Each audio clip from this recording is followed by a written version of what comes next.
It was 7 a.m., just 3 months after I bought the place, and I was sitting on my dock watching the mist burn off the water, the kind of Black Mirror stillness you only get on a Northwoods lake in late summer. I'd poured my second cup of coffee, finally feeling something like peace. You know, after 17 straight months of hell.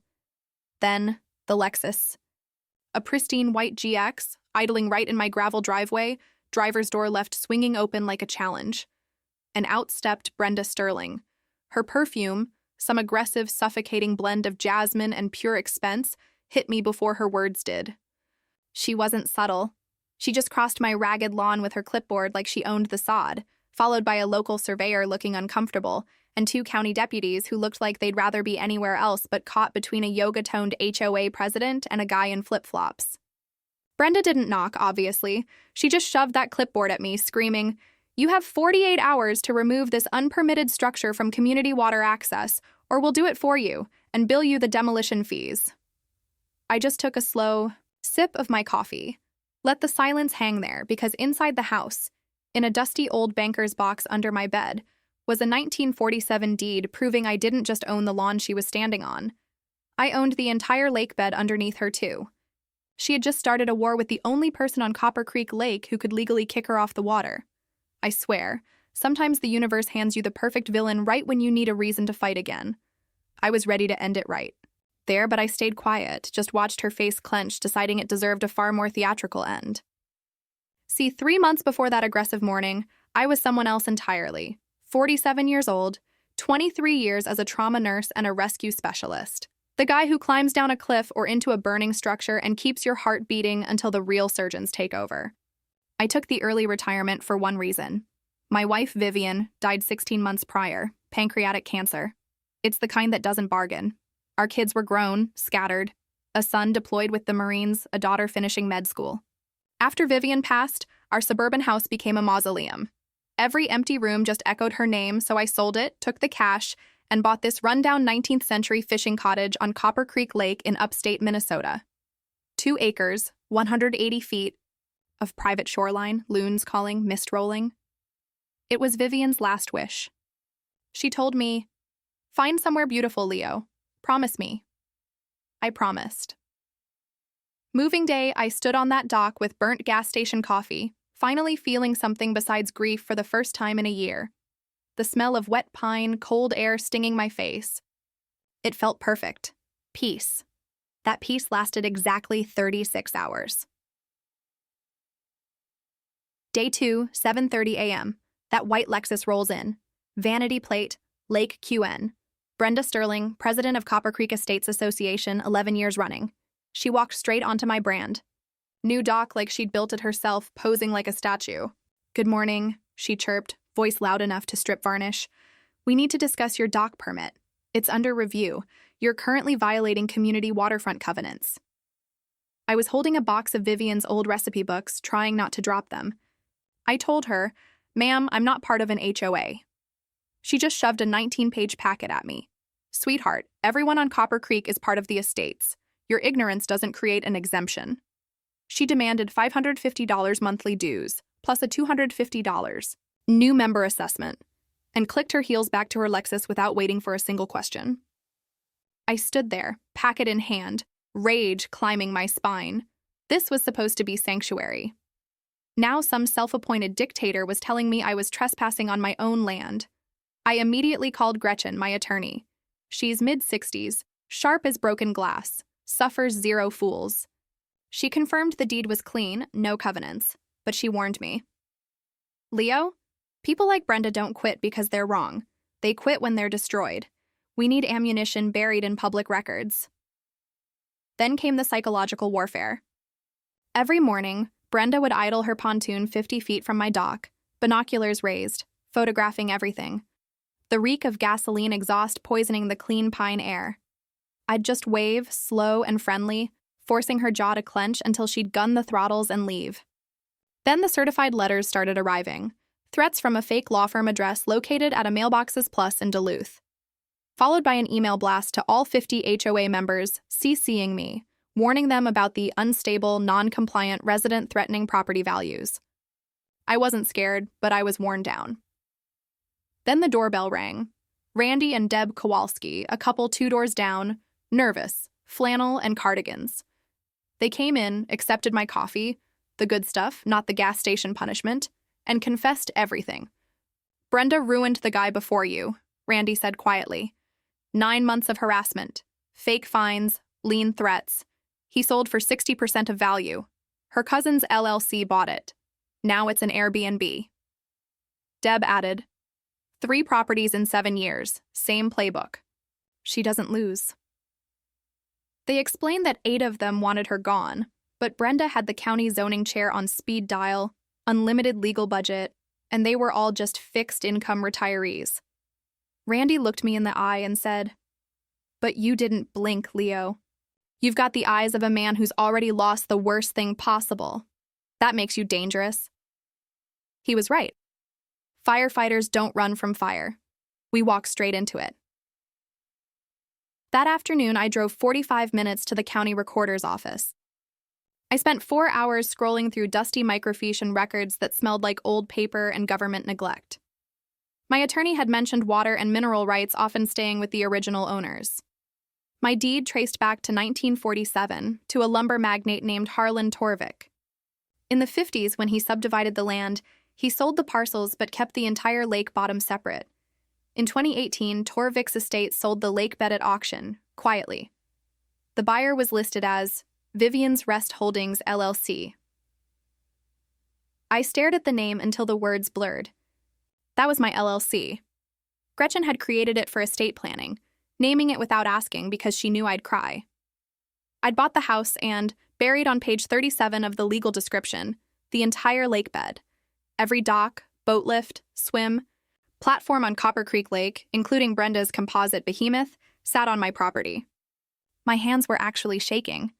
I called Gretchen. I told her, "I need a marine surveyor. Every dock here is on my land." A long silence, then a low whistle.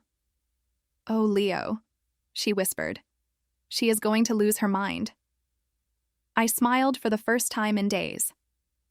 Good. The marine survey confirmed it all. I owned from 10 feet offshore to dead center. I paid the surveyor cash, got the certified document, and spent the evening on my dock, watching the sunset turn the water orange, feeling the loons call. I called Gretchen. "What can I actually do with this?" She didn't hesitate. "Legally? Revoke every easement tomorrow. They're trespassing. Practically, you'll be the most hated man in Minnesota."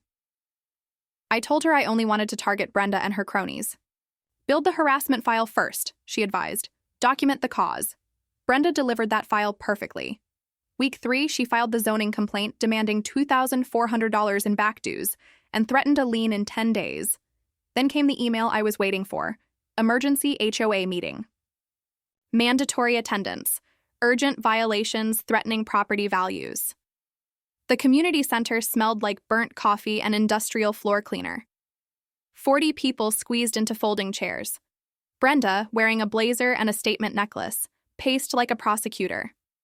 She spotted me immediately, and her forced smile was worse than her rage. She put my property on the projector screen, photographed from her pontoon. Vegetation exceeds permitted height. Unauthorized dock encroaching community waters. She proposed progressive fines, $500 per day per violation until compliance. 32 hands went up. 15 abstained. Nobody voted no. I stood up, every head swiveled. "Quick question," I said, my voice calm, contrasting her theatrical screaming. "What's your legal basis for finding someone who's not in your HOA?" Her smile froze the lake in July. "You live on Copper Creek. That makes you subject to the estate's covenants, whether you acknowledge them or not." I nodded slowly. "Huh. I'll mention that to my attorney. She'll find it fascinating." Then I just walked out while the room erupted behind me. Randy, Deb, and a third man, Tobias Whitmore, Toby, a barrel-chested older black man, caught me in the parking lot. 40 years on this lake," Toby said, shaking my hand with a grip that could crush walnuts. "She tried similar garbage on me in 19. You're not scared?" I shook my head. "Spent 23 years walking into fires. She doesn't even raise my pulse." Toby's grin split his face. Then you're what we need. 8 of us are ready to fight. You in? I thought about Vivian, about what somewhere beautiful actually meant. Yeah, I was in. We held dock court every Wednesday. 8 people squeezed onto my dock with paper plates and a cooler full of rebellion. I spread the certified lakebed survey map between beer bottles. See this? I said. I own the lakebed. Every dock here sits on my property. Randy started laughing so hard he nearly fell off the dock. Toby traced the boundary lines with his thick finger. The 1953 covenant says easements are revocable if homeowners harass the lakebed owner. She's been harassing you since hour 1. The question hung there. Could you ban her from the water? A woman named Mrs. Halverson, whose fingers were like dry twigs, put her hand on mine. My husband built our dock in '73, taught 3 kids to swim there. I thought when I die, Brenda would steal it with some made-up fine I couldn't fight. I squeezed back gently. You'll never lose it. I'm drafting permanent easements, free, recorded, yours forever. No fees, no Brenda. Just protection. The moment felt too big for my dock. The next day, Brenda sent her enforcer, her brother-in-law, Garrett Finch, a shark in a $3,000 suit. He showed up at 7 p.m. holding his phone, showing me $500,000. Cash, walk away clean. Everyone's happy. I let him stand there. Pass. His eyes went reptile cold. You're making a serious mistake, friend. Brenda has the county supervisor on speed dial. This can go smooth or it can go bad. Docks catch fire. People get hurt. I set my paintbrush down, pulled out my phone, and held up the recording app, letting him see the red light blinking. That's a threat. I'm documenting it. Now get off my property before I call the sheriff and explain how you just confessed to coercion. His face cycled through shock, rage, and retreat in 2 seconds. That was your last dignified exit, he hissed. I smiled. Good thing I stopped caring about dignity when my wife died. Now I just care about winning. I called Gretchen. She laughed. She's panicking. People don't negotiate when they think they can win. I laid out the plan. Permanent easements for our allies. 30-day revocations for Brenda's crew. Then, 2 nights before the annual Lake Fest, the big event Brenda used to show off her power, I woke up at 3 a.m. Hank, the rescue mutt I'd adopted, was going ballistic at the window. I grabbed my flashlight and went outside. My dock was floating 20 feet offshore, lines cut clean, bashing against the rocks. My $500 damage easy, but it was psychological. They wanted me to feel unsafe. My cameras caught 2 figures in dark hoodies. I called the deputy, but instead of retreating, I called the coalition. By 8 a.m., 6 trucks were in my driveway. Randy, Toby, Marcus, and 3 other guys showed up with tools and rebuilt my dock in 7 hours. Better than before. Sawdust, laughter, and solidarity mixing in the air. Around 3 p.m., Brenda drove past slowly in her Lexus, windows down. She saw me surrounded by people actively helping and laughing. Her face looked like she'd bitten into a lemon made of pure rage. She's scared, Toby said, tightening a bolt. Scared people do desperate things. Lakefest morning broke clear and hot. The stage Brenda rented loomed at the center like a gallows. By 1 p.m., the crowd was 300 strong. Families, retirees, townspeople who came for the free hot dogs and stayed for the gossip. The assistant DA, Carmen Ortiz, was there, looking like she was taking notes on her phone. The editor of the County Beacon, Ruth Alvarez, and her photographer were positioned stage left. Brenda took the microphone, tone shifting from community unity to enhanced enforcement.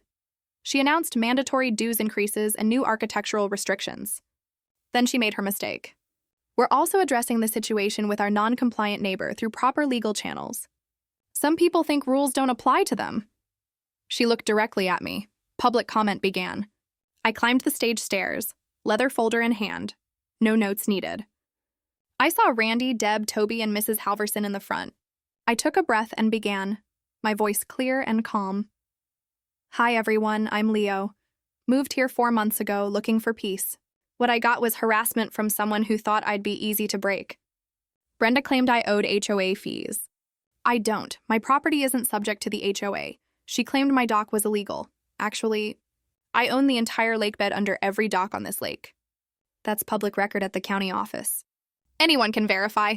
Gasps rippled through the crowd. People pulled out phones, started searching. Brenda's face went white. Under a 1953 covenant, every dock here exists because the lakebed owner allows it. That's me. And that covenant says if homeowners harass the lakebed owner, their dock rights are automatically revoked. I'm not here to punish good people. I've already granted free permanent easements to 43 homeowners. No fees, no strings, recorded and protected forever. But there's something else you all need to know. I pulled out the financial charts. Your HOA collected $110,000 over 3 years for legal fees and repairs. Want to know where it went? Fake invoices, Garrett's LLCs, Brenda's personal companies. It's embezzlement, and the evidence is here. The crowd erupted. Carmen Ortiz stepped forward, badge visible. Ruth's photographer was firing shots like a machine gun. Brenda grabbed the microphone. You're lying. This is a coordinated attack. I built this community. Someone in the crowd yelled, by stealing our money! I held up the revocation notices. Brenda, Garrett, and 6 others who actively participated in harassment. Your 30-day notices are here.